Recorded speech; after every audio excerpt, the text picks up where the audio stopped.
Sobre las últimas declaraciones del ex embajador Ken Salazar, ha dado algunas entrevistas. Si tiene alguna opinión, también él menciona que él se intentó comunicar con el expresidente López Obrador en repetidas ocasiones, pero que ya no obtuvo una respuesta en algunas de sus declaraciones. Bueno, hay varias cuestiones interesantes en la entrevista, no la he terminado de ver, para serles franca, me pasaron ayer ya el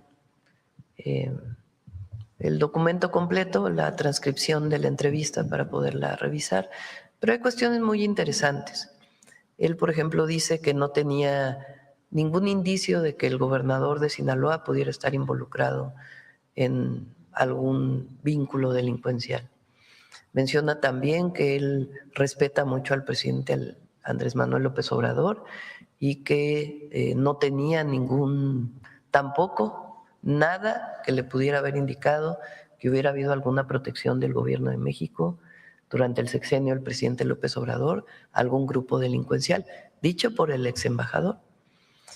Y sobre el tema ya directamente del caso del avión que lleva a estos dos delincuentes a Estados Unidos, tiene una versión que es contradictoria con la versión que se presenta por parte de la exposición de esta aeronave en una feria, como si hubiera sido una operación del FBI. Entonces hay una contradicción ahí que la explicamos muy claramente la semana pasada y que tiene que seguirse investigando, y por eso la Fiscalía está en este proceso. Pero es muy interesante lo que él dice respecto al gobernador de Sinaloa y respecto al presidente Andrés Manuel López Obrador y su gobierno.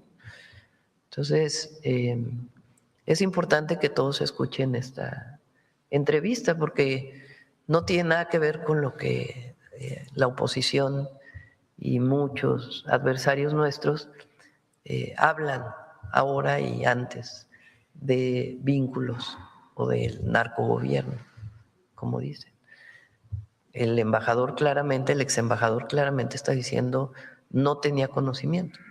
Y todos sabemos, porque fue público, que a partir del episodio del avión, pues el presidente públicamente dice ponemos en pausa la relación con el embajador por la injerencia que pudo haber tenido Estados Unidos en ese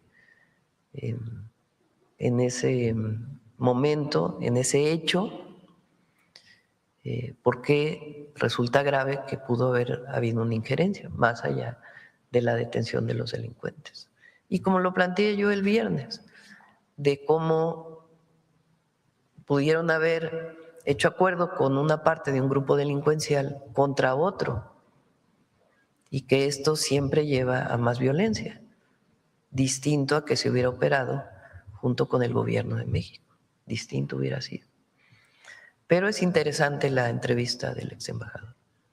Entonces, ¿su gobierno está conforme, por ejemplo, con estas declaraciones que hizo? Pues no es si estamos conformes o no estamos conformes, es lo que él dice y se toma como tal, y es importante pues que le escuchen todos para que conozcan la opinión del ex embajador respecto al gobierno del presidente Andrés Manuel López Obrador, porque un periódico sacó hace unas semanas, el Reforma, solamente una parte del libro donde decía que un empresario le había dicho a él que estaba preocupado por la detención del Mayo Zambada.